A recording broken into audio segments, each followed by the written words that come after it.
Good morning, comic book fans. Welcome back to Comics in 5 Minutes. I'm your ever-loving host, Shorty, and today, we're looking at Granite State Punk. Now, I didn't know what the Granite State was until I read this one, but thankfully it does provide some context.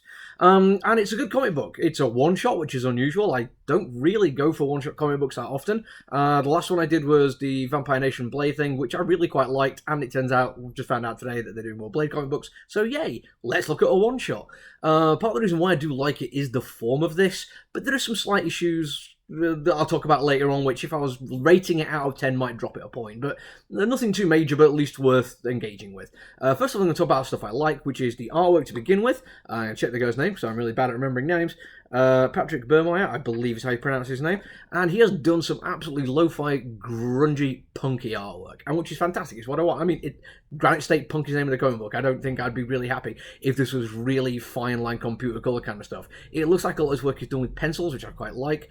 The colouring is really rich and deep, and when he's playing with form a little bit, like a really nice 9-panel page, which managed to show monotony really effectively without just doing the same artwork. Feels really nice to see that come across quite effectively, and it's really quite interesting when you look at what he chooses to focus on for details as well. There's some really nice bits of city that you see, but then there's the bits where he just lets it fade into the background because it's not important to what's going on here, all of which really adds to this story, because the story is mainly the thing that I really love about it, because it's a story of somebody which I think I can kind of see a tiny little bit myself in, but more often than not, it's people I've met in dive bars and alternate pubs and people who are my age and older who are very world weary, usually punks or metalheads, who look at the way the world is right now and feel like they've spent an awful lot of time having it crap on them.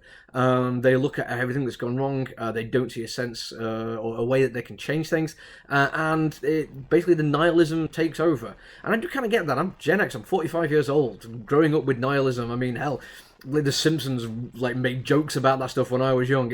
I do totally get it. And every once in a while, that creeping sense does get to me. It's hard sometimes to live in this world, but then I remember all the people who are younger than me, Gen X, Gen Z, millennials, and all that kind of thing, and I see the lengths they're going to try and make this world better, and in very punk ways, which I quite like. They throw tomato soup over turfs, they take over Congress houses, they do really impressive things, and it's stuff like that stops me becoming this guy. But this guy, Zeke, as it turns out, has other issues. He's also an addict and alcoholic. He's done time in jail, and he's basically just trying to get through the day in putting as little effort as possible. But that never stops him being angry, and it's what makes him at least a little bit sympathetic. Yes, it could be seen as an annoying trait, and honestly, I don't think I want to hang out with that guy very much.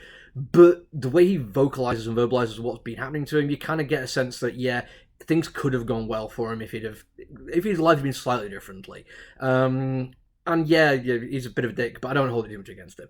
And then we get to the second beat of the story, which is, turns out his family are part of a huge coven of witches that have been around for hundreds of years, and he's exceptionally powerful, and when he gets his memory turned back to him, he becomes an exceptionally powerful witch. Brilliant. Wasn't expecting it. Genuinely didn't know that was going to happen. It's not like a twist or anything, because it happens like halfway through the comic book, but it's really well done. And some beats on this, which I really like, by the way, is when we find out about this coven that's part of his family history, they are witches who are not necessarily the white good witches that we kind of get in a lot of fiction like this.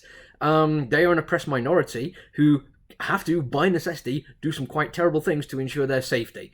It's not nice, but it kind of shows that not every hero or every marginalized group has to be well behaved to still be interesting and still have their concerns taken into account. They did terrible things because terrible things were done to them. I like that. I find it a very interesting bit of writing. And when we do see him get his magical powers, we then go back to talking about the artwork a little bit because, like I've said, lo-fi grungy artwork, when we see the special effects come into this comic book, it reminded me of movies and TV shows which play with practical effects rather than digital. It feels like the people experiencing this story are in it. It's not something that's been done after the fact. It's as if, yes, they were, when this was being filmed, shall we say, the things were happening around them. It's not that they were just pretending it was happening and then somebody else was going to do it later on. I like that. It genuinely felt like, even though we are dealing with magic and special effects, it felt real to me, and I genuinely like it. My only little criticism, And it's not a major one. I want to stress this. So if anyone reads this, it shouldn't stop you reading it, because I think as a one-shot, it works really nicely in that I want more stories about this guy and his world. But I'd have liked maybe 6 or 8 extra pages.